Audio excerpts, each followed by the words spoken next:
Mobius. इस कहानी की शुरुआत में हमें डॉक्टर मोबियस को दिखाया जाता है जो अपनी टीम के साथ घने जंगलों के बीच में चट्टानों के पास जाते हैं। दरअसल ये वो जगह है जहाँ पर बैट्स रहते हैं और ये आम बैट्स नहीं है बल्कि इन्हें वैम्पायर बैट्स कहा जाता है। इसके बाद मोबियस अपने हाथ पर एक कट लगाते हैं और जब उनका खून निकलता है तो उस खून की खुशबू से सभी बैट्स उनके ऊपर हमला कर देते हैं। और यहाँ से कहानी जाती है अतीत में, यानी कि 25 साल पहले, जब डॉक्टर मोबियस को दिखाया जाता है जो एक छोटे बच्चे हैं। उन्हें एक रेयर ब्लड डिजीज है जिसकी वजह से वो अच्छे से चल भी नहीं पाते, इसीलिए उन्हें हॉस्पिटल में रहना पड़ता है। और अब हॉस्पिटल में एक और बच्चा आता है जिसका नाम लूसियन है। लूसियन को भी वही बीमारी है जो कि मोबियस को है। अब लूसियन जिस बेड पर होता है उस बेड पर पहले मोबियस का एक और साथी जिसका नाम माइलो था वो रहा करता था, इसीलिए मोबियस उसका नाम भी माइलो रख देता है। और एक दिन माइलो की मशीन्स काम करना बंद कर देती है, आसपास कोई भी नहीं होता, इस वजह से वो बेहोश हो जाता है। मोबियस एक स्प्रिंग की मदद से उसकी मशीन को ठीक कर देता है जिससे माइलो होश में आ जाता है। डॉक्टर को जब ये बात पता चलती है तो वो हैरान हो जाते हैं क्योंकि मशीन बहुत ज्यादा कॉम्प्लिकेटेड थी। वो मोबियस को कहते हैं कि तुम जीनियस हो, मैं तुम्हें एक स्कूल भेजूंगा जहाँ पर तुम जैसे जीनियस बच्चों की जरूरत है। और इसके बाद मोबियस को वहाँ से भेज दिया जाता है। मोबियस माइलो को एक लेटर लिखता है जिसमें लिखा होता है कि मैं अपनी बीमारी का इलाज ढूंढने के लिए जा रहा हूँ, मैं जल्दी वापस आऊंगा। कहानी वापस प्रेजेंट टाइम में आती है, यानी कि 25 साल बाद। यहाँ पर दिखाया जाता है कि अब मोबियस एक बहुत बड़ा साइंटिस्ट, एक बहुत बड़ा डॉक्टर है और उसने एक आर्टिफिशियल ब्लड बनाया है जिसकी वजह से उसे नोबेल प्राइज दिया जा रहा होता है, लेकिन मोबियस मना कर देता है। मोबियस के साथ उसकी कोलिग भी काम करती है जिसका नाम मार्टिन है। मार्टिन देखती है कि मोबियस ने एक फिश टैंक के अंदर बहुत सारे बैट्स को कैद किया हुआ है जो कि इलीगल है। ये वही बैट्स हैं जो मोबियस उन घने जंगलों से यहाँ पर लेकर आया है। वो मोबियस को कहती है कि तुम्हारी नौकरी जा सकती है, लेकिन मोबियस को इन बातों की परवाह नहीं होती और वो मार्टिन को बताता है कि बैट्स के अंदर एक खास क्वालिटी होती है, वो सिर्फ ब्लड पीते हैं जिसे उनका खास तरह का स्लाइवा डाइजेस्ट करता है। और अब मैं अपने डीएनए को बैट्स के स्लाइवा के साथ मिक्स करके एक सिरम बनाऊंगा ताकि मेरी और मेरे बचपन के दोस्त माइलो की बीमारी का इलाज हो सके। और अब उसका सिरम बन के तैयार हो जाता है। वो उस सिरम को एक सफेद रंग के चूहे के अंदर इंजेक्ट करता है जो कि उसका सब्जेक्ट है, लेकिन कुछ ही देर बाद उस चूहे की मौत हो जाती है। इस बात से मोबियस बहुत दुखी हो जाता है। वो कहता है कि मैंने अपने दोस्त माइलो को वादा किया था कि मैं उसे ठीक करूंगा, मैं किसी भी कीमत पर उसे ठीक करना चाहता हूँ। यही हॉस्पिटल में उसकी एक पेशेंट भी होती है जिसकी अचानक से बहुत ज्यादा तबीयत खराब हो जाती है। मोबियस उसके पास जाता है और उसे एक इंजेक्शन लगाता है जिससे वो कोमा में चली जाती है। तभी मार्टिन देखती है कि मोबियस ने जिस चूहे के अंदर सीरम को इंजेक्ट किया था वो जिंदा हो गया है। ये देखकर मोबियस बहुत खुश होता है। इसके बाद वो अपने बचपन की दोस्त माइलो के पास जाता है और कहता है कि बहुत जल्दी मैं अपनी और तुम्हारी बीमारी का क्योर ढूंढ लूंगा, मैं बहुत करीब हूँ। और अब मोबियस और मार्टिन समंदर के बीचों बीच एक शिप के अंदर इस एक्सपेरिमेंट को अंजाम देना शुरू करते हैं क्योंकि ये इलीगल होता है। कुछ इंटरनेशनल ग्रुप्स ने इस काम के लिए फंडिंग की होती है। मोबियस ने अपना सिरम बना लिया है जिसके बाद वो मार्टिन को कहता है कि तुम इस सिरम को मेरी बॉडी के अंदर इंजेक्ट करो। मार्टिन मोबियस को एक बेड के साथ बांध देती है और इसके बाद उसकी बॉडी में उस सिरम को इंजेक्ट किया जाता है और अगले पल उसकी पूरी बॉडी हिलना शुरू हो जाती है। यहाँ पर जो सिक्योरिटी के लोग होते हैं उनमें से एक अंदर आ जाता है और हमें दिखाया जाता है कि मोबियस अपने बेड पर नहीं है बल्कि वो ऊपर सीलिंग के साथ चिपका हुआ है, जिस तरह से एक बेड यानी कि चमगादड़ चिपकता है। और तभी वो उस आदमी पर जो अभी अभी अंदर आया होता है हमला करके उसे मार देता है। मार्टिन बाहर जाकर अंदर से दरवाजा बंद कर देती है और यहाँ पर हमें दिखाया जाता है कि मोबियस अब एक इंसान नहीं रहा बल्कि वो एक वैम्पायर बन चुका है क्योंकि उसने अपने सिरम को बनाने के लिए वैम्पायर्स बैट के सलाइवा को यूज किया था। और अब यहाँ पर बाकी लोग भी आ जाते हैं। वो देखते हैं कि मार्टिन बाहर है और मोबियस गिलास की दूसरी तरफ वो मोबियस को मारना चाहते हैं क्योंकि उन्हें समझ में आ चुका है कि एक्सपेरिमेंट पूरी तरह से फेल हो चुका है। मार्टिन उन्हें रोकना चाहती है, इसीलिए मार्टिन को धक्का देते हैं जिससे मार्टिन बेहोश हो जाती है, जिससे मोबियस को बहुत गुस्सा आता है। वो गिलास तोड़कर इन सब के ऊपर हमला कर देता है और बिजली की रफ्तार से एक एक करके सबको मार देता है। कुछ देर बाद उसे होश आता है और वापस से वो इंसान बन जाता है। वो सीसीटीवी कैमरे की रिकॉर्डिंग में देखता है कि किस तरह से उसने सबको मार दिया। इसीलिए FBI को कॉल करता और बताता है कि समंदर के बीचों बीच एक शिप है जहाँ पर कई लोगों की मौत हो चुकी है। अब FBI यहाँ पर पहुंच जाती, जिन्हें पता चलता है कि इस पूरी घटना में सिर्फ एक लड़की बची है जिसका नाम मार्टिन है। हैरानी की बात यहाँ पर ये होती है कि जितने भी लोगों की मौत हुई है उनकी बॉडी में खून का एक कतरा भी नहीं होता। और मॉबियस को दिखाया जाता है जो वापस अपने हॉस्पिटल पहुंच जाता है, जहाँ वो एक बार फिर से वैम्पायर बनना शुरू हो जाता है। यानी कि उसे अब इंसान बनने के लिए खून की जरूरत है। उसने जो आर्टिफिशियल खून बनाया होता है, जो कि असली खून नहीं है, वो उसे पी लेता है, जिसके बाद वो एक बार फिर से स्ट्रॉन्ग फील करता है। जहाँ वो पहले अच्छे से चल भी नहीं पाता था, अब वो भाग सकता है। लेकिन जो उसने आर्टिफिशियल खून पिया है उसका असर उसकी बॉडी में मात्र 6 मिनट्स तक ही रहेगा, जिसके बाद वो दोबारा से वैम्पायर बन जाएगा। और मॉर्बियस ऐसा नहीं चाहता।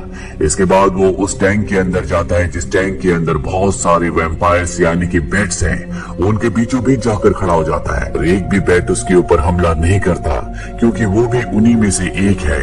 और जो शक्तियां इन बैट्स के अंदर है, वो सारी शक्तियां अब मॉर्बियस के अंदर है। लेकिन उसे अपने आप को इंसान बनाए रखने के लिए, शक्तिशाली बनाए रखने के लिए हमेशा असली खून की जरूरत होगी। माइलो भी मॉर्बियस से मिलने के लिए आता है। वो देखता है कि मॉर्बियस अपने पैरों पर खड़ा है। वो समझ जाता है कि मॉर्बियस ने इलाज ढूंढ लिया है। माइलो मॉर्बियस से कहता है कि मैं भी अपना इलाज करना चाहता हूँ, मुझे वो सीरम दे दो।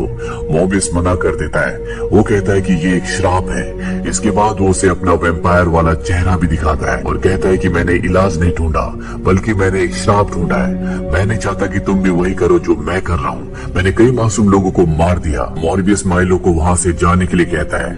वहीं दूसरी तरफ हम एक दूसरे हॉस्पिटल में मार्टिन को दिखाया जाता है, जिसके पास FBI एजेंट्स आते हैं और उससे पूछते हैं कि उस दिन शिप में तुम कौन सा एक्सपेरिमेंट कर रहे थे, वहाँ पर क्या हुआ था।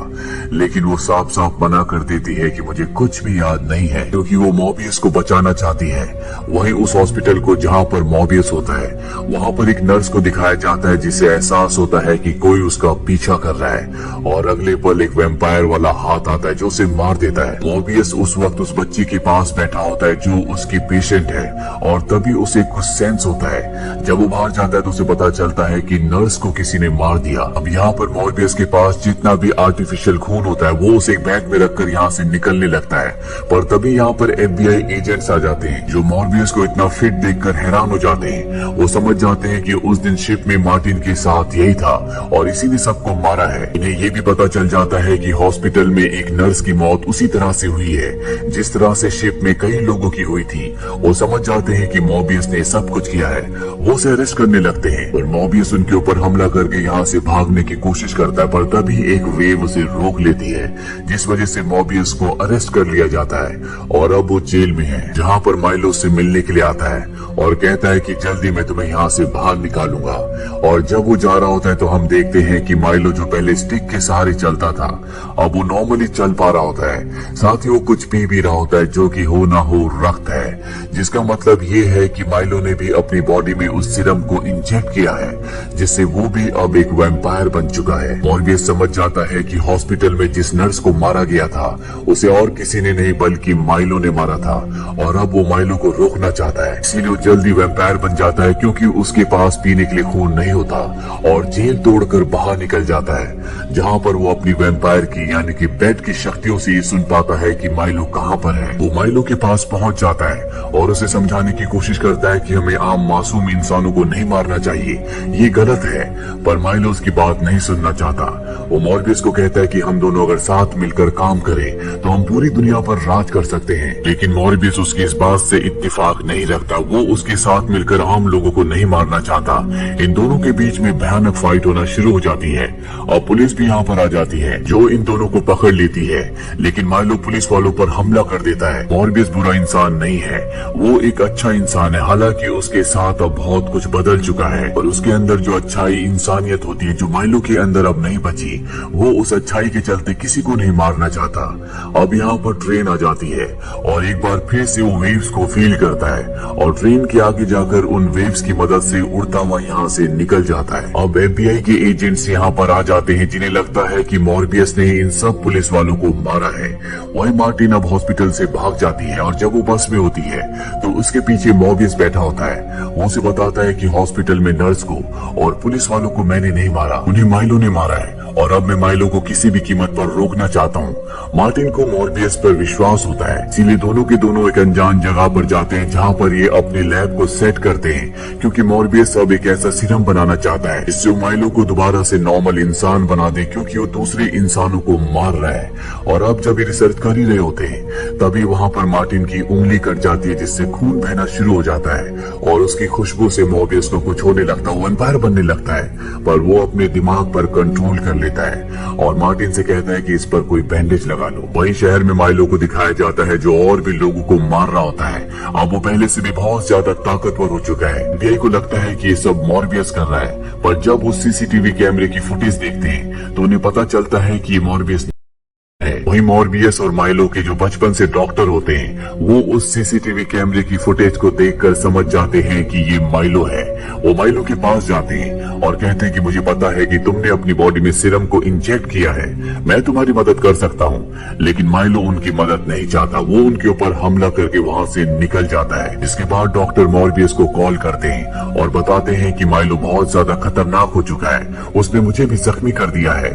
मॉर्बियस डॉक्टर से मिलने के लिए जाता है जहाँ पर डॉक्टर की मृत्यु हो जाती है और तभी मॉर्बियस अपनी सेंसेस से देखता है कि माइलो ने मार्टिन को कैद कर लिया है, उसकी जान खतरे में है। मॉर्बियस मार्टिन को बचाने के लिए पहुंचता है पर वो देखता है कि उसे माइलो ने बुरी तरह से जख्मी कर दिया है और ना ही वो माइलो का सामना कर सकता, उसे हरा सकता है, क्योंकि वो आर्टिफिशियल खून पीता है और माइलो असली, इसीलिए वो उससे बहुत ज्यादा ताकतवर है।